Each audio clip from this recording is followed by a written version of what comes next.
Pessoal, meu nome é Pércio, eu sou assistente social e estou lançando esse projeto aqui no YouTube que consiste em fazer conexões do serviço social com obras literárias para a gente viajar junto pela história, como estratégia, né, de entendermos melhor a nossa profissão na atualidade. Para iniciar, eu trago a história de um livro chamado Germinal, do autor Émile Zola. Essa história ela acontece no norte da França, numa localidade onde as minas de carvão eram as únicas opções de trabalho disponível. Então imaginem vocês, os trabalhadores no fundo de uma mina a mais de 500 metros de profundidade, um local insalubre, num espaço confinado, péssimas condições sanitárias, temperaturas altíssimas também, numa época que era muito comum crianças trabalharem para ajudar a família em casa. E além do trabalho infantil, tinham idosos, homens, mulheres, todos trabalhando juntos no fundo dessa mina, né? Sem condições e sem distinções de atribuições. Além disso, também nessa época havia um movimento, inclusive, para substituir as mulheres pelos homens, mas porque os homens rendiam mais. Porém, o próprio conjunto de trabalhadores, a classe trabalhadora, era contra essa ideia, porque para eles as questões de moralidade e higiene acabavam não sendo, na verdade, tão importante quanto a falta de comida na mesa. E tinha uma personagem chamada Caterine, uma adolescente de 15 anos que trabalhava na mina desde os 10 anos de idade. Ela acabou sendo estuprada, inclusive, por um colega de trabalho que era seu pretendente, perdeu a virgindade de forma cruel, forçadamente, para uma época que, na verdade, isso não era visto como anormal, né? As mulheres trabalhavam nas minas até engravidar e constituir família. A única coisa que mudou para Caterine é que ela teve um dono, né?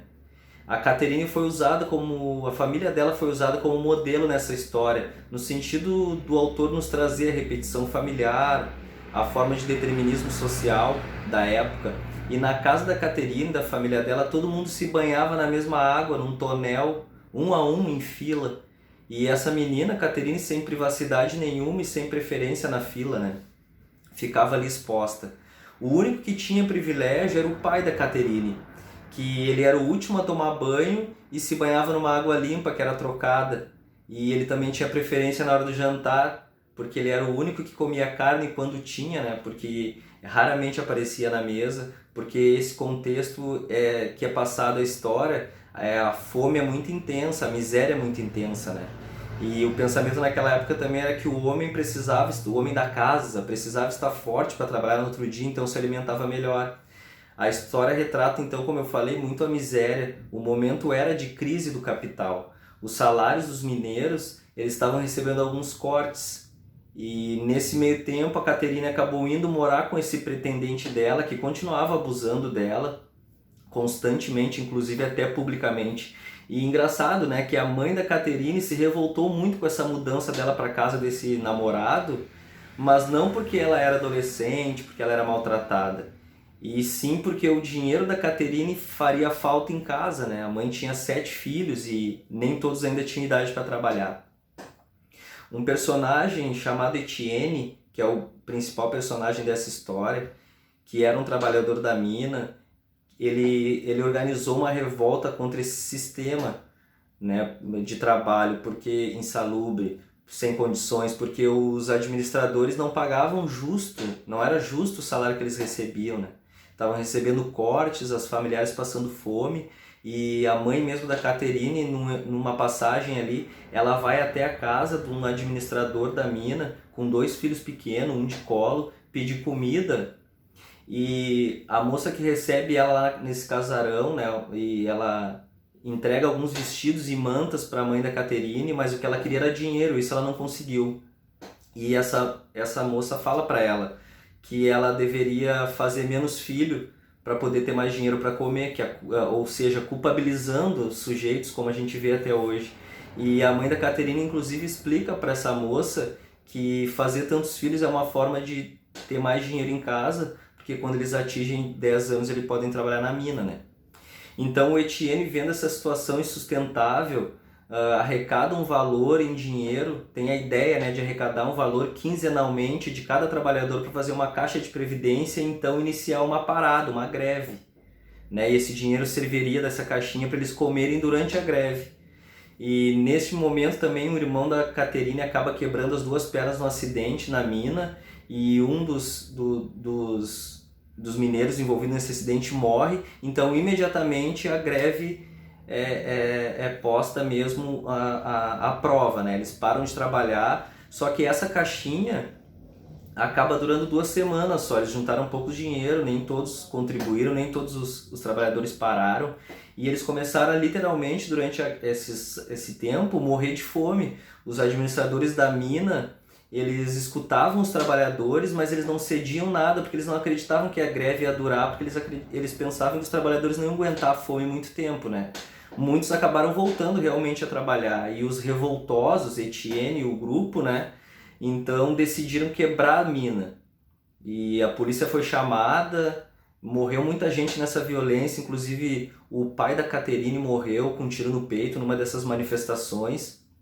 E chamou bastante atenção também uma passagem em que um taberneiro lá no conjunto habitacional vendia então comida fiado, né? Na verdade ele vendia em troca de prazeres com outras mulheres, com as mulheres que iam procurar ele, e muitas eram mães de famílias, né, dos trabalhadores, donas de casa, e a esposa dele inclusive aceitava, a esposa do taberneiro sabia de tudo isso. E numa passagem, numa dessas manifestações, as pessoas tentam entrar nessa taberna desse rapaz para poder, nesse bolicho, para conseguir comida. E o taberneiro subiu no telhado para tentar fugir e caiu. As pessoas estavam com muita fome, revoltadas, vão entrar na taberna, pegar comida, e ele cai e morre. E as mulheres já tinham tanta mágoa, tanta raiva do que ele fazia para elas, que elas acabaram, aproveitando que ele morreu, no meio da manifestação, arrancaram o pênis dele e enfiaram dentro da boca dele. O livro é realmente muito pesado.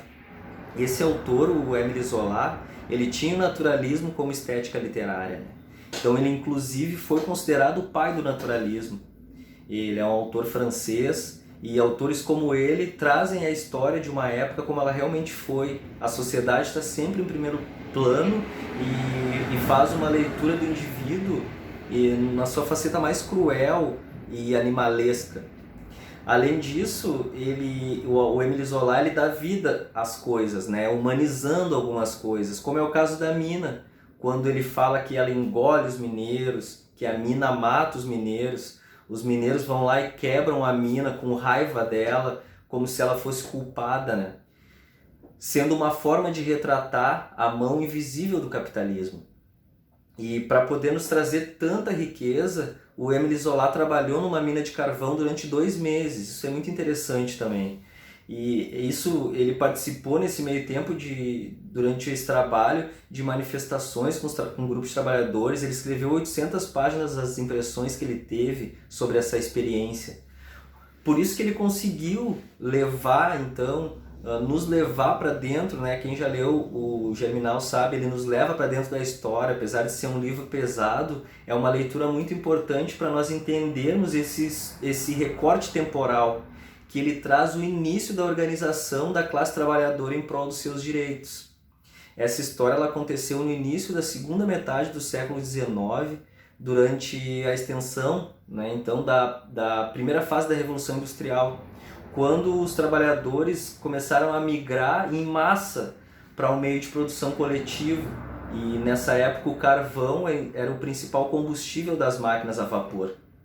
É interessante observarmos como o autor traz as relações e as formas de organização de trabalho, a repetição familiar, o processo de formação capitalista, a desigualdade social, as questões de gênero. Ele traz o machismo, o trabalho escravo, desumano, a violência sexual também, ele traz muito forte, violência doméstica, familiar, a divisão de classe, a fome muito. O livro, a história toda, ele marca muito essa questão da fome, do desemprego, né? Do trabalho infantil também e da jornada de trabalho excessiva. Ou seja, as expressões da questão social, nada mais do que isso, que é o objeto de trabalho dos assistentes sociais.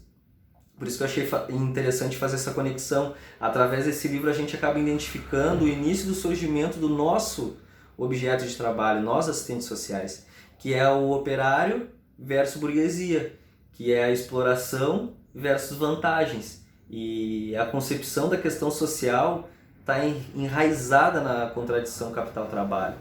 Pensarmos sobre as formas de produção e apropriação do produto social como sendo produto das desigualdades está no nosso DNA. E o objetivo do capital, a gente vê através dessa história que ele não é e nunca foi a garantia da vida digna da classe trabalhadora, e sim cada vez mais a acumulação. Vale muito a pena ler Germinal. Para essa conexão literária de hoje, eu vou ratificar então essa ideia, deixando uma reflexão, que é a seguinte: em meio a tantas contradições que a gente vive, a questão social não representa apenas as desigualdades, mas também o processo de resistência e luta dos trabalhadores, através de atos de resistência como do Etienne da história de Germinal, que lutou pelos seus direitos políticos, sociais, econômicos e culturais. Juntos nós somos mais fortes, então precisamos nos unir enquanto categoria de serviço social.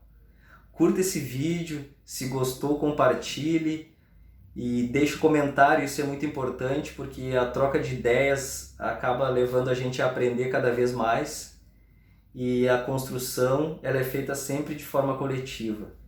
Um forte abraço a todos e é um prazer poder comentar sobre esse livro com vocês. E aguardem que vão ter mais comentários sobre outros livros, outras literaturas.